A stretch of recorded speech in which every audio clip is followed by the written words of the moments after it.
हनी सिंह, प्रियंका चोपड़ा, दीपिका पादुकोण, जिया खान, सुशांत सिंह राजपूत। अब आप सोचोगे कि मैं ये नाम क्यों ले रहा हूँ। आप बताइए इन सब में कॉमन क्या है।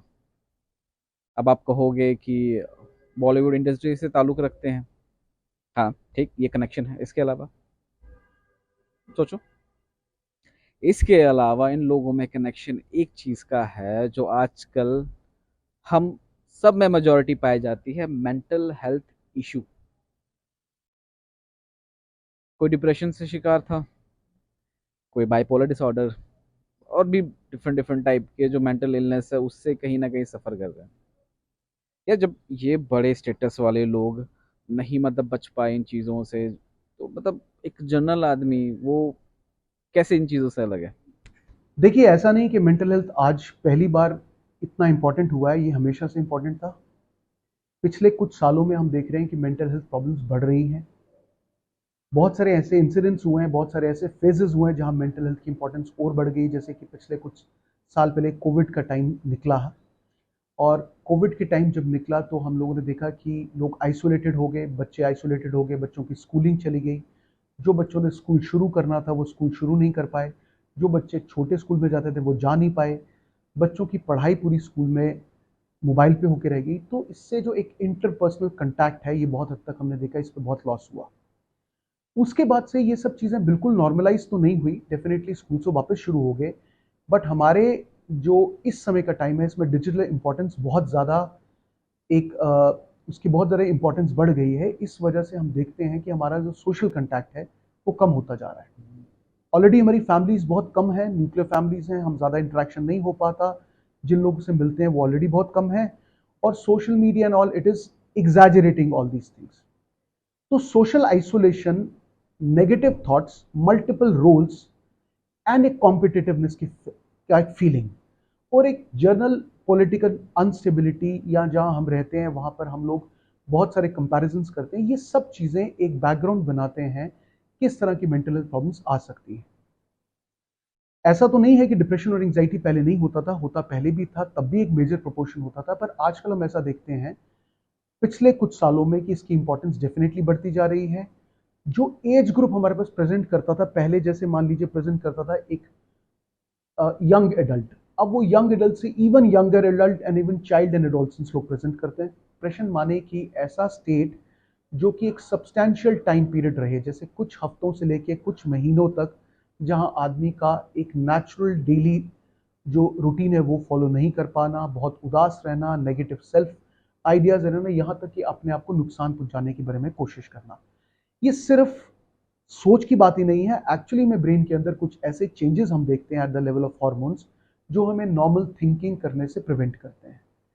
इसी तरह से एंजाइटी बहुत तरह की रहती है। बहुत कॉमनली आजकल हम देखते हैं कि लोग छोटे इवेंट पे बहुत सिवियर पैनिक अटैक्स या सिवियर एंजाइटी अटैक्स के साथ हमारे क्लिनिक्स में या इवन जनरल हॉस्पिटल्स में प्रेजेंट करते हैं। अगर आप अभी भी जाएंगे, हॉस्पिटल जाएंगे, मेडिकल कॉलेज जाएंगे, आप देखेंगे बहुत सारे लोग जो हैं ऐसा सोचते हैं कि उनको हार्ट अटैक हो रहा है, या ऐसा सोचते हैं कि उनको बहुत मेजर फिजिकल प्रॉब्लम्स है, वो डॉक्टर या इमरजेंसी के कंटैक्ट में आते हैं, जबकि एंजाइटी अटैक्स रहते हैं जिसको हम पैनिक अटैक्स में बोलते हैं। मानसिक रोग से कोई इम्यून नहीं है। किसी को भी कभी भी किसी उम्र में भी मानसिक रोग हो सकता है।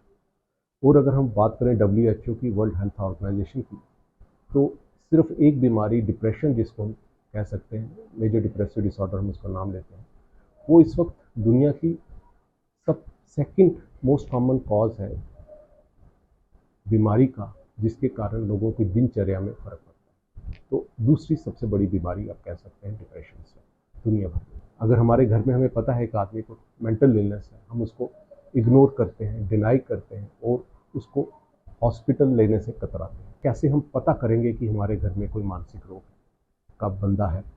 तो इसका बड़ा ज़रूरी है कि घर वालों को सचेत रहना कि कैसे, अगर हमारे घर में कोई आदमी है, वो अलग अलग रह रहा है, दूसरों से बातचीत कम कर रहा है, उसका बिहेवियर में फ़र्क आ गया है, गुस्सा आ रहा है, चिड़चिड़ापन हो गया है, उसके खाने पीने में फ़र्क आ गया है, अब वो उतना इंटरेस्ट लाइफ में शो नहीं कर रहा, कभी कह देता है कि मुझे मरने का मन करता है, मुझे बात करने का मन नहीं करता।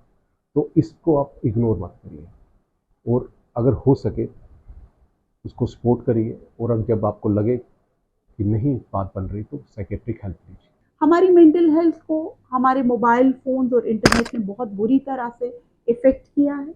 मेरे पास बहुत से मरीज़ आते हैं विद प्रॉब्लम इन स्लीप, और जब हम उनसे सवाल पूछते हैं कि नींद क्यों नहीं, क्या प्रॉब्लम है, वो कहते हैं हमें नींद नहीं आती है। कब तक नींद नहीं आती? वो कहते हैं हमें 2 बजे तक नींद नहीं आती है। And then we ask them, आप फ़ोन कब तक चलाते हैं? वो कहते हैं हम 12 साढ़े 12 तक फ़ोन चलाते हैं। हम उनको कहते हैं कि यही रीज़न है। वो कहते हैं नहीं, हमें नींद नहीं आती है इसलिए हम फ़ोन चलाते हैं। And then we tell them कि नहीं, आपको नींद नहीं आती इसलिए आप फ़ोन नहीं चलाते, आप फ़ोन बहुत लेट तक चलाते हैं इसलिए आपको नींद नहीं आती। ये सारी चीज़ें हमारे ब्रेन को स्टिमुलेट करती हैं।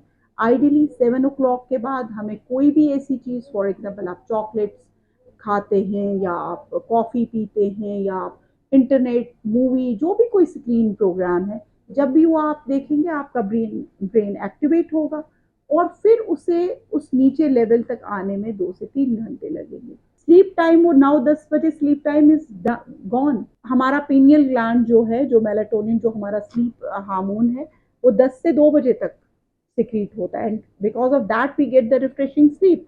लेकिन आप मुझे बताएं आज की डेट में क्या परसेंटेज है लोगों की जो 10 साढ़े 10 बजे सोते हैं? मुझे लगता है वही बेचारे 70s और 80s वाली जनरेशन होगी शायद जो 10:30 सोती है। बाकी मुझे नहीं लगता 1 बजे से पहले आज कोई भी इंसान सो रहा है। तो मेंटल हेल्थ पे इसका बहुत बड़ा इफेक्ट है। आने वाले वक्त में फ़ोन की वजह से हमारे स्लीप इश्यूज आएंगे। तो मेंटल हेल्थ हर तरह से इफ़ेक्ट हो रही है और आने वाले टाइम में बहुत बड़े बड़े चैलेंजेस आने वाले हैं अगर हम बहुत केयरफुल न रहें, as a parent, as a doctor, as a responsible citizen. हम सबको इन चीज़ों पे एक बहुत सीरियसली सोचना है and we have to do something for. कुछ मेंटल इलनेसेस ऐसी हैं जो ड्रग्स की वजह से हो रही है। फॉर एग्जांपल हमारे पास बहुत से पेशेंट्स आते हैं जो कैनबिस यूज़ करते हैं। हमारे J&K की कैनबिस जो है बहुत पोटेंट है, क्योंकि ठंडे इलाकों की कैनबिस जो होती है वो बहुत पोटेंट होती है, और हमारे पेशेंट्स उस कैनबिस की वजह से साइकोसिस में जा रहे हैं। हमारे पास मुझे लगता है हर लॉट में कम से कम 2 से 3 पेशेंट्स होते हैं, दो कि वो अल्कोहल भी साथ में लेते हैं, लेकिन कैनबिस इंड्यूस साइकोसिस उन्हें होता है, और यंग पेशेंट 18, 20, 25 साल के। तो कैनबिस की वजह से अदर मेंटल इलनेसेस होती हैं। ड्रग एडिक्शन में जब आप हैं, आपने मॉनिटरी लॉस कर दिया या बाकी सारे आपके हेल्थ इश्यूज हैं, उसकी वजह से आप डिप्रेशन में जाते हैं, आपके मूड डिसऑर्डर्स हैं। तो इस तरह की बहुत सी चीज़ें हैं जो हमें देखने को मिलती हैं। मेंटल हेल्थ इशू आज के टाइम पे सिर्फ हमारी कंट्री का नहीं, हमारी स्टेट का नहीं, ग्लोबल प्रॉब्लम बन चुकी है। आज के टाइम पे हाफ ऑफ द पॉपुलेशन या इवन मोर उससे किसी न किसी मेंटल इलनेस से परेशान है।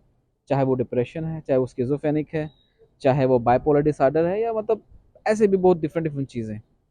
और हम लोग ना आज भी उसी जोन में रह रहे हैं कि अरे किसी को अगर मेंटल थोड़ी सी दिक्कत है, वो ये पागल है, और ये शदाई है, मतलब ऐसे सब डिफरेंट वर्ड यूज़ करते हैं, ना कि मतलब उनको समझने की, उस चीज़ को क्योर करने की कोशिश करते हैं। और सबसे बड़ी बात ये है ना कि अगर हमारे घर में, हमारे आसपास या हमारे सराउंडिंग्स में कोई ऐसा होगा ना, तो बजाय उसकी मदद करने के भाई साहब उसका मजाक उड़ा रहे हैं, टांग खींच रहे हैं और दूसरों को बोल रहे हैं मैं पागल है ये, इसके पास ना जाओ। मुझे लग रहा है ना कि पागल वो नहीं, पागल हम लोग हैं। क्योंकि देख, चलो ठीक है, वो तो किसी ना किसी बीमारी से जूझ रहा है ना, तो वो तो बेचारा ऐसे भी कुछ सोचने समझने की हालत में नहीं है। बट हम जो खुद को स्मार्ट कहते हैं, जो खुद को मेंटली स्टेबल कहते हैं, क्या हम उनकी हेल्प कर रहे हैं? क्या हमारा कोई फर्ज नहीं उनकी तरफ कि जो जिस प्रॉब्लम से वो जूझ रहे हैं उनको उस प्रॉब्लम से निकाली जाए, उनको एक अच्छी एडवाइस दी जाए, अच्छे डॉक्टर्स के पास अच्छा इलाज करवाया जाए। आज की डेट में ये प्रॉब्लम बहुत कॉमन हो गई है। एक छोटा स्कूल का बच्चा वो इस प्रॉब्लम से जूझ रहा है, और एक 90 साल का, 100 साल का बुजुर्ग वो भी इसी चीज़ से जूझ रहा है। तो ये अब सोच लीजिए कितनी बड़ी एक प्रॉब्लम बन चुकी है। सो बजाय इस चीज़ का मजाक उड़ाने के, अगर हम लोग इस चीज़ में अपनी रिस्पॉन्सिबिलिटी समझ के थोड़ा सा उनको हेल्प कर देना, तो शायद हमारी तरफ से ह्यूमैनिटी के लिए एक बहुत बड़ा सहयोग होगा। मैं आपकी अपनी आवाज़ आबिद रजनीश परिहान के साथ TFO से जाते जाते बस यही कहूँगा, सोचिएगा ज़रूर क्या सही क्या गलत।